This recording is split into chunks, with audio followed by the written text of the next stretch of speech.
Shalom saudaraku sekalian, kita berjumpa lagi melalui program Bible Study Online CK7 yang sangat memberkati kita tentu saja. Amin. Hari ini kita akan belajar dari Mazmur 89 dengan perikop kesetiaan Tuhan kepada Daud.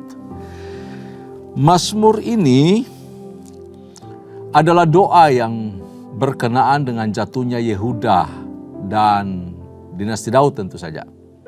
Sehubungan dengan janji Allah bahwa anak cucu cicit Daud akan tetap ada di hadapannya untuk selama-lamanya. Tetapi kondisinya ternyata berbeda dari apa yang diungkapkan di sini. Pemazmur melihat kok janji Tuhan beda ya. Tuhan berjanji keturunanmu akan bertata selama-lamanya. Dengan demikian mereka punya penilaian bahwa apapun dosa yang mereka perbuat tidak akan membuat Yerusalem jatuh atau hancur. Pemazmur di sini bertanya, apakah Allah telah gagal untuk menepati janjinya? Ia berdoa agar Allah kembali memulihkan umat Tuhan Yerusalem, suku Yehuda dan Benyamin, dan kemudian mengembalikan takhta Daud, serta menarik murka atau hukumannya atas Israel. Apakah doa ini salah? Apakah benar perspektif dari pemazmur mengenai janji Allah itu? Atau punya pengertian yang berbeda, yang lain? Nah, sebelum kita membaca, kita membahas, kita merenungkan ayat-ayat di dalam Mazmur 89 ini, mari saya ajak kita hampiri Tuhan. Kita naikkan syukur kepada Tuhan, kita ingat kebaikan Tuhan, dan betapa janjinya murni bagi kita. Inaya sandara. Borete kianaya sandara. Siri dibira bora-bora. Iri dibira bora-bora. Terima kasih. Terima kasih. Terima kasih. Terima kasih.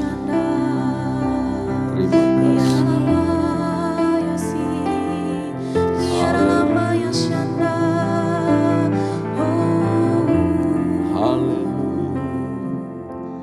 Bapa, Kau setia. Bapa, Kau mulia. Tenanglah jiwaku, aman bersamamu.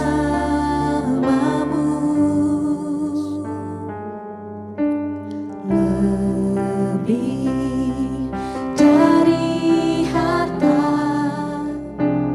Kaulah segalanya. Tenanglah jiwaku dalam hadirat-Mu.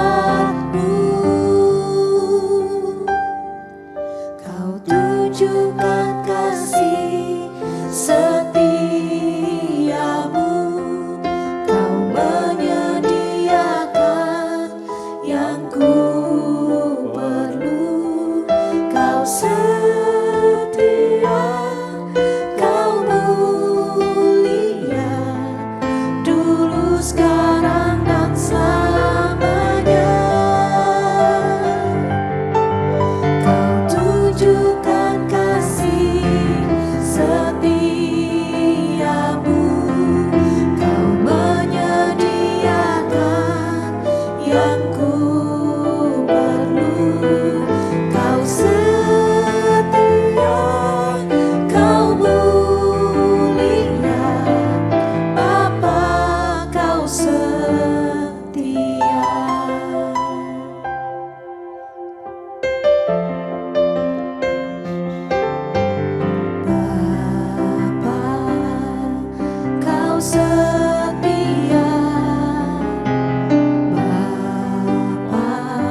sepertimu, Yesus, Kau Allahku yang setia.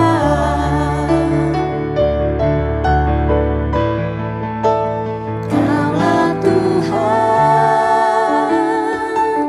yang berjanji, tak sekalipun Kau ingkari kesetiaan-Mu, sungguh terbukti di sepanjang hidupku. Untuk selamanya ku kan setia melayani, mengasihi-Mu. Tiada Tuhan seperti-Mu, Yesus, Kau Allahku yang setia.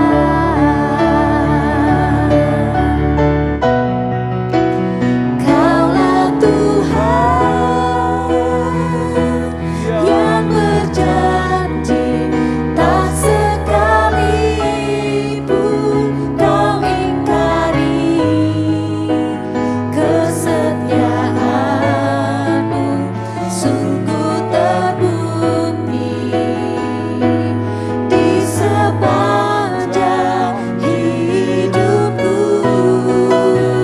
Untuk selamanya ku kan setia melayani, mengasihi-Mu.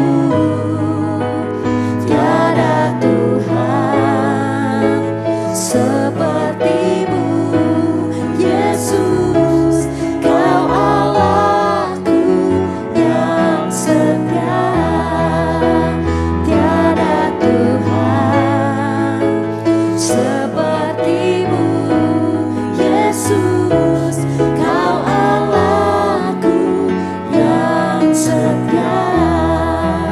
Tiada Tuhan seperti-Mu, Yesus, Kau Allahku yang setia.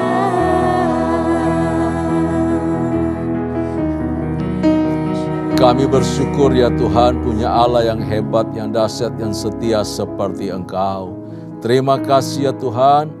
Dan hari ini kami akan belajar dari kebenaran firman-Mu, kami baca, kami merenungkannya. Mengenai Allah yang setia, Allah yang pegang janji. Kami bersyukur, kami berterima kasih. Terpuji-pujilah nama-Mu ya Tuhan. Kasih setiamu, janji-Mu, ya dan amin di dalam kehidupan kami. Berkati firman-Mu, berkati kami semua. Dalam nama Yesus kami berdoa. Haleluya. Amin. Puji Tuhan. Bapak Ibu kasih salam Tuhan.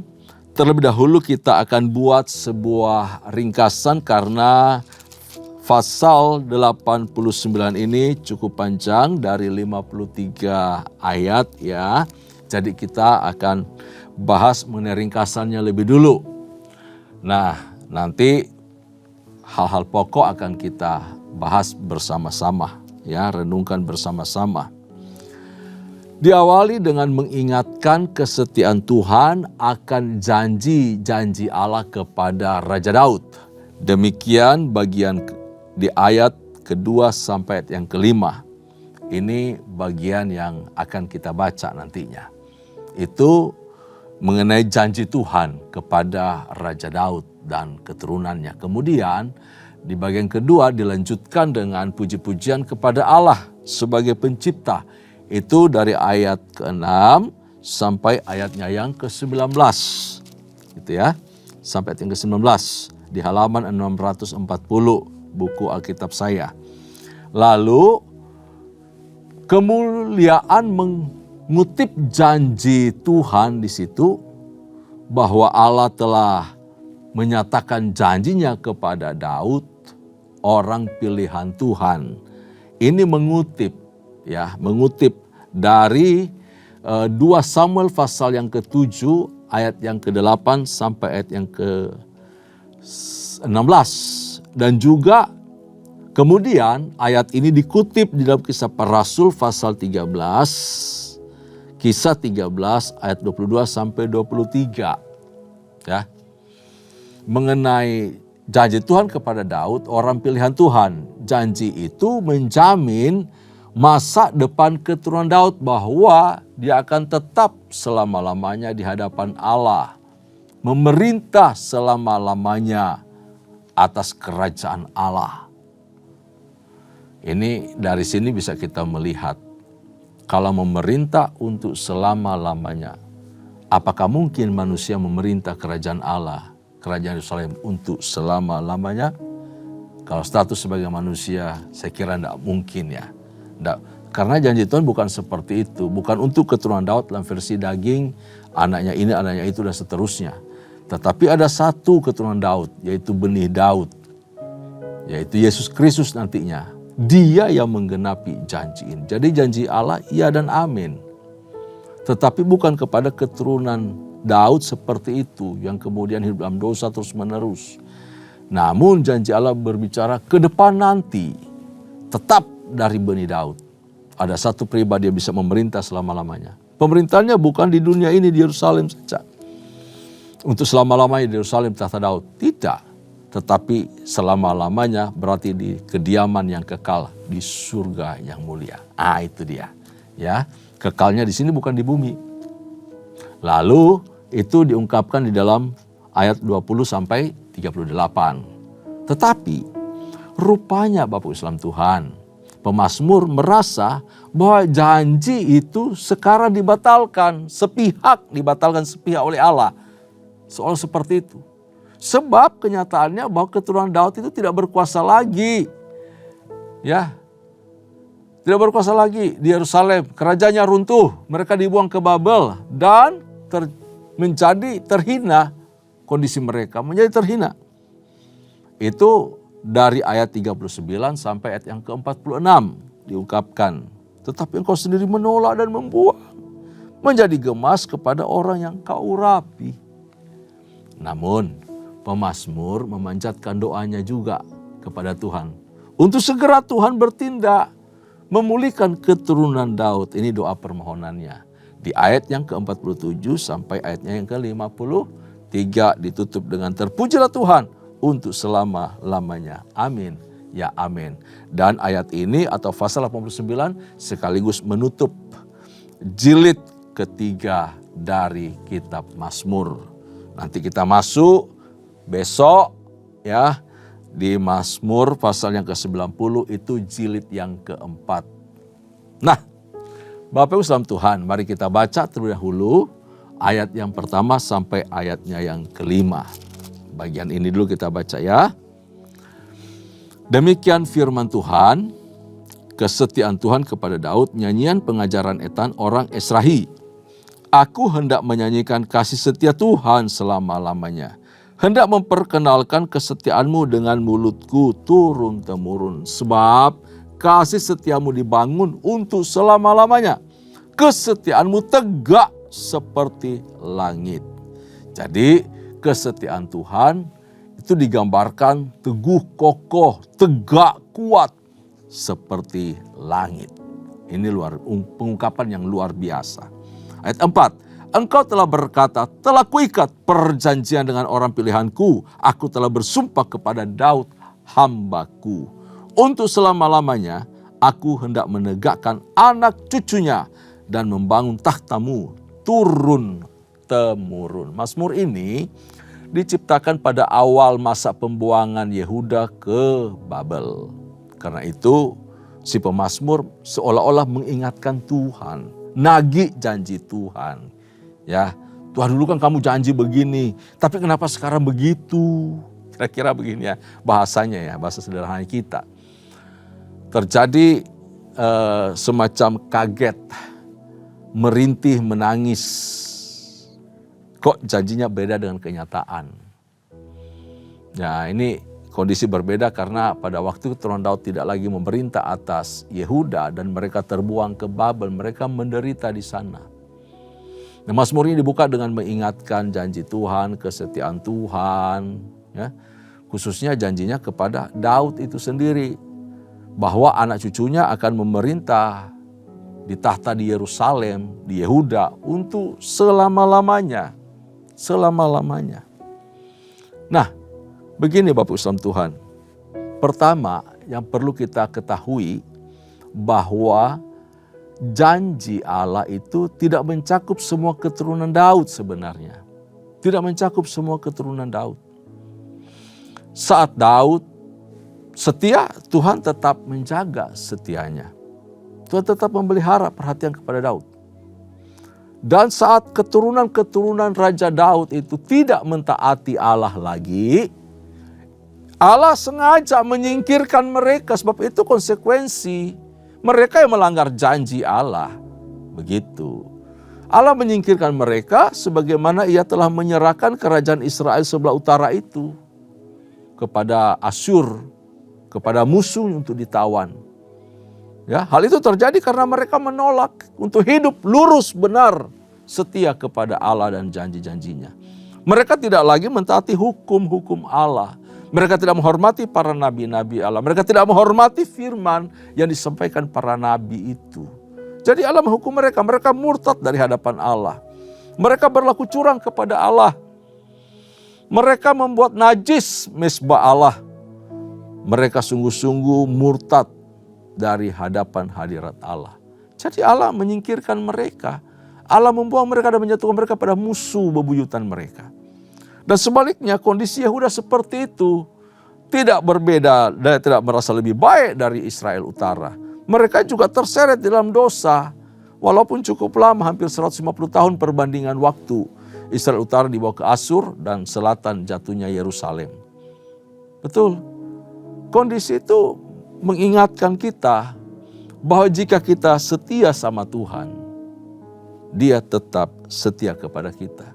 Sekalipun kita juga tetap tidak kondisinya baik-baik saja atau tidak berlaku setia kepada Allah, Allah tidak meninggalkan kita, tetapi Dia menegur dan menasihati kita.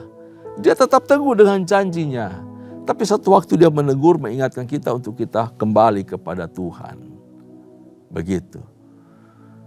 Jadi Bapak Ibu salam Tuhan, yang kedua yang perlu kita perhatikan dari bagian ini, ayat 1-5, bahwa janji Allah itu seteguh kasih setianya. Janji Allah seteguh kasih setianya. Hal itu digenapi di dalam Tuhan Yesus Kristus. Ia berjanji dan Ia menggenapi. Dia berjanji tadi, diingatkan kepada Tuhan, ya oke, benar itu janjiku. Tapi tidak zaman sekarang kalian hidup dalam pemberontakan, waktunya akan tiba. Dan tidak untuk kalian saya, tapi untuk semua bangsa. Rasul Petrus sendiri menyatakan demikian. Dan dari keturunannya lah sesuai dengan yang telah dijanjikannya, Allah telah membangkitkan juru selamat bagi orang Israel, yaitu Yesus. Itu dikatakan Rasul Paulus dalam khotbahnya. Dia mengajar, ya, di dalam Kisah Para Rasul pasal 13 ayat 23.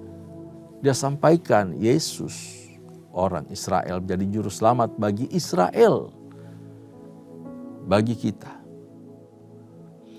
Malaikat Gabriel juga waktu mau menyampaikan berita kelahiran Yesus, dia menyampaikan kepada Maria pesan Tuhan, bahwa Tuhan Allah akan mengaruniakan kepadanya, yaitu Yesus, tahta Daud.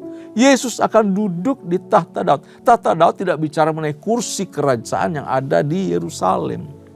Tidak itu. Itu satu istilah pemerintahan yang tetap kekal, pemerintahan yang berkenan sama Tuhan. Hati yang penuh pujian penyembahan kepada Allah. Hati yang mengasihi Allah, hati yang terpaut kepada Allah. Tahta yang dibangun oleh Tuhan, diserahkan oleh Tuhan sendiri. Jadi Yesus akan bertakhta atas kursi Daud, atas kerajaan Daud. Dan kerajaannya itu tidak berkesudahan. Kalau keturunan Daud dan anak turun-temurunnya yang memerintah Yehuda berkesudahan. Tetapi Yesus sebagai anak Daud, yang dipanggil Yesus anak Daud ini, pemerintahannya tidak pernah berkesudahan selama-lamanya. Dalam Lukas pasal 1 ayat 32 sampai 33 kita bisa membaca pesan Tuhan lewat malaikat kepada Maria. Ya, kita lanjutkan pembacaan kita. Sekarang kita lompat Bapak Ibu sekalian Tuhan di ayat 20 sampai ayatnya yang ke-38. 18 ayat ya paling tidak. Mari kita baca bersama-sama, ikuti saya pandu. Demikian firman Tuhan. Pernah engkau berbicara di dalam penglihatan kepada orang-orang yang kau kasihi, katamu, telah kutaruh mahkotaku di atas kepala seorang pahlawan, telah kutinggikan seorang pilihan di antara bangsa itu. Aku telah mendapat Daud hambaku, aku telah mengurapinya dengan minyakku yang kudus. Maka tanganku tetap dengan dia, bahkan lenganku meneguhkan dia. Musuh tidak akan menyergapnya dan orang curang tidak akan menindasnya. Aku akan menghancurkan lawannya di hadapannya dan orang-orang yang membencinya akan kubunuh.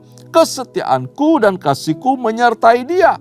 Dan oleh karena namaku tanduknya akan meninggi. Aku akan membuat tangannya menguasai laut dan lengan kanannya menguasai sungai-sungai. Dia pun akan berseru kepadaku, Bapakku engkau, Allahku dan gunung batu keselamatanku. Aku pun juga akan mengangkat dia menjadi anak sulung, menjadi yang maha tinggi di antara raja-raja bumi. Dia menjadi raja yang terkemuka, dikenal.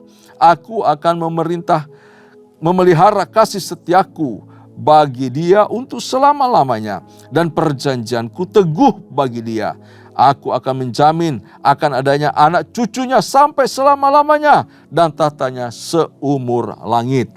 Jika anak-anaknya meninggalkan Tauratku, ada persyaratan.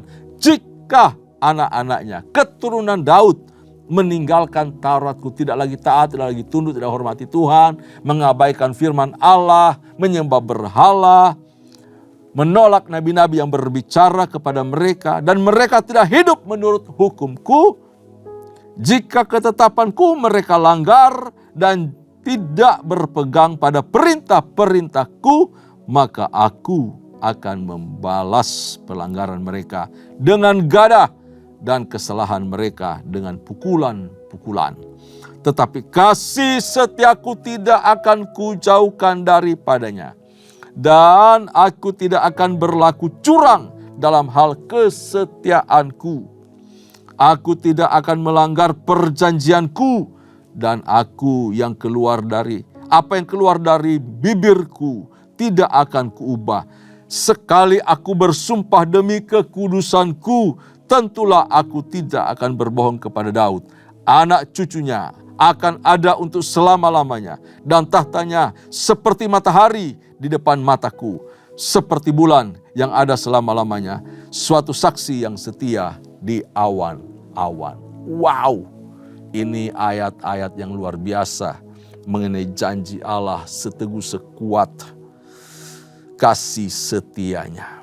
Luar biasa. Pemazmur mengingatkan Allah bahwa ia telah memilih keturunan Daud, Bapak Ibu, untuk memerintah Israel, memerintah Yehuda. Dan tentang janjinya bahwa dinasti Daud akan kekal, kendati pun Israel tidak setia. Kendati pun Israel tidak setia. Jadi ini bicara janji Allah tetap untuk keturunan Daud. Sekalipun raja-raja memerintah ataupun orang Israel itu tidak setia kepada Tuhan. Namun, hal itu tidak menjamin bahwa keturunan Daud akan memerintah selamanya. Dan juga tidak menjamin keselamatan bagi pribadi, yaitu para raja dan keturunannya. Tidak menjamin keselamatan mereka.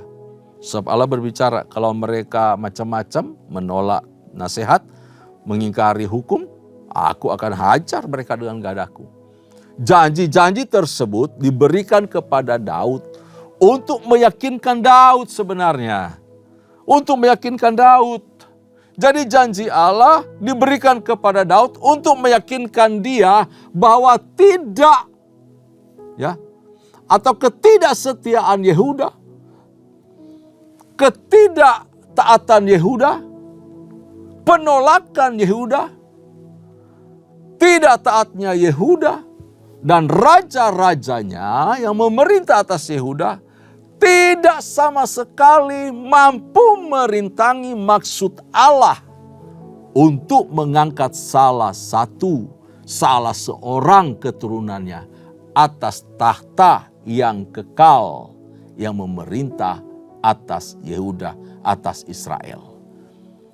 Sekalipun mereka tidak taat, tidak hormat, tidak takut akan Tuhan, tetapi perbuatan jahat congkak penolakan mereka kepada Allah tidak sama sekali menghapus, meniadakan maksud janji Allah, kasih setia Allah, di mana Allah berjanji akan kelak mengangkat seorang keturunan atas takhta yang kekal. Siapa itu? Yesus Kristus, Sang Mesias, keturunan Daud. Itu hebatnya janji Allah, kasih setia Allah kepada Daud, kepada Israel. Dan hal yang sama juga berlaku kepada saya dan saudara. Ini ayat-ayat yang luar biasa. Mazmur 89 ini memulai sesuatu dengan sukacita dan juga pujian. Lalu berakhir dengan keluhan-keluhan dan permohonan-permohonan yang sedih. Jarang sekali ada mazmur seperti ini. Mazmur yang kemarin yang kita baca itu dimulai dengan kondisi yang sangat sedih, sangat suram, sangat kondisi yang tidak baik, tetapi kemudian diakhiri ya dengan kondisi juga sangat-sangat sedih. Karena apa? Seolah-olah Allah berdiam, tidak mendengarkan doanya. Dan sekarang di Mazmur 89 ini terbalik malah ya. Mazmur yang lain itu bisa di awalnya sedih tetapi diakhiri dengan sukacita. Tetapi di Mazmur 89 ini dari awal itu diakhiri dengan mengingatkan janji Tuhan, namun diakhiri juga kondisi yang luar biasa. Terpujilah Tuhan untuk selama-lamanya. Ya jarang ya kondisi seperti ini ditulis di Mazmur. Ada permohonan yang sangat sedih juga sih sebenarnya. Ya, dari 47 sampai 42 itu ada kerinduan terus untuk mengingatkan kasih setia Tuhan. Pemazmur pertama-tama mengingatkan kembali kebaikan Allah pada masa-masa lalu dan membandingkan dengan kebaikan itu dengan penderitaan yang sedang mereka alami. Kayaknya sesak banget ya, susah banget ya. Dulu oke banget, sekarang kok enggak ya. Dalam menyanyikan Mazmur ini kita harus mempunyai pikiran-pikiran yang baik tentang Allah. Harus. Kalau enggak kita nanti terseret. Iya ya, sama seperti saya juga ya. Tuhan dulu janji lewat nubuat-nubuat sampai ke hamba Tuhan, tapi kok enggak tergenapi ya. Ya, harus tetap memikirkan yang baik tentang Allah, positif tentang Allah, Dia baik. Tidak ada satu yang buruk di dalam diri Allah yang baik. Ada saat-saat di dalam hidup kita ketika kita merasa begitu mengenal Allah, dekat dengan Allah, intim dengan Allah, menikmati kasih-Nya. Namun seringkali Allah juga tidak menjawab realitas doa kita. Atau tidak menjawab sesuai permohonan kita. Tidak menjawab, mengabulkan sesuai kerinduan hati kita. Ketika kita berseru sekalipun Tuhan terasa membisu, tidak mau mendengar doa kita, itu perasaan kita. Ya, Bapak Ibu Tuhan, dari Mazmur yang kita baca, Mazmur 89 ini, ada beberapa pelajaran yang perlu kita petik, kita simak. Pelajaran apa saja itu? Yang pertama, bahwa keluarga kerajaan Raja Daud atau kerajaan Yehuda bisa berdiri karena pilihan Allah. Allah yang memilih Daud. Aku telah menemukan Daud bin Isai, orang yang berkenan kepadaku. Jadi Allah memilih, Allah mencari dan menemukan. Dan tindakan itu merupakan anugerah Allah. Daud bisa duduk sebagai raja oleh karena anugerah Allah. Dan masa depan keturunannya didasarkan pada janji-janji Allah. Jadi kokoh kuat mereka. Saya dan saudara juga ditemukan oleh Allah, diselamatkan oleh Allah. Oleh karena anugerah. Tuhan yang mencari, Tuhan yang memilih, Tuhan yang menetapkan kita menjadi milik kepunyaannya. Bukan kita. Tuhan yang bertindak lebih dahulu. Dan hidup kita sekarang dan selama-lamanya hidup dalam janji-janji yang diletakkan oleh Allah untuk kita. Kita dibangun, gereja dibangun di atas janji-janji Allah, di atas kebenaran Allah. supaya kita tetap hidup berkenan di hadapannya. Yang kedua, apa yang perlu kita pelajari dan dapatkan dari pasal 89 ini, bahwa perjanjian Allah dengan Daud merupakan hubungan yang khusus. Satu hubungan yang sangat-sangat unik. Daud memiliki hak yang lebih daripada raja-raja lain di muka bumi. Tadi disebutkan dia dikenal, dia sebagai anak sulung Allah. Namanya harum. Dunia mengagumi, siapa yang gak kenal Raja Daud? Itu luar biasa. Pondasi kehidupan kebenaran di dalam pola ibadah dan tatanan berbangsa itu Daud yang tanam betul-betul. Kita juga menikmati DNA gereja kita, doa pujian penyembahan. Itu Daud punya hati kepada Allah. Ini pribadi yang hebat, pribadi unik di hadapan Tuhan. Dan yang ketiga, apa yang perlu kita pelajari dan dapatkan dari pasal 89 ini adalah hubungan ini tidak akan pernah dapat dipatahkan. Hubungan Allah, hubungan kasih Allah kepada Yerusalem, kepada Yehuda, kepada keturunan Daud, kepada Mesias. Tak bisa dipatahkan. Kenapa? Karena didasarkan pada sumpah Allah sendiri. Allah berjanji kepada dirinya sendiri. Tidak ada yang lebih daripada Allah. Jadi sumpah itu diletakkan pada pribadi yang paling tinggi, paling luhur. Yang memberikan janji itu. Yang bisa dipegang kata-katanya. Yang janjinya, perkataannya, firmannya. Ya dan amin. Sehingga usaha upaya apapun, dosa sekalipun, tidak bisa mematahkan janji Allah. Sesuai dengan kasih setianya.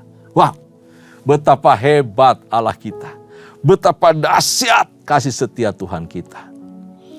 Ia telah menggenapinya untuk kita. Kalau kita tenggelam di dalam kasih setia Tuhan, hidup di dalam kasih setianya, wow.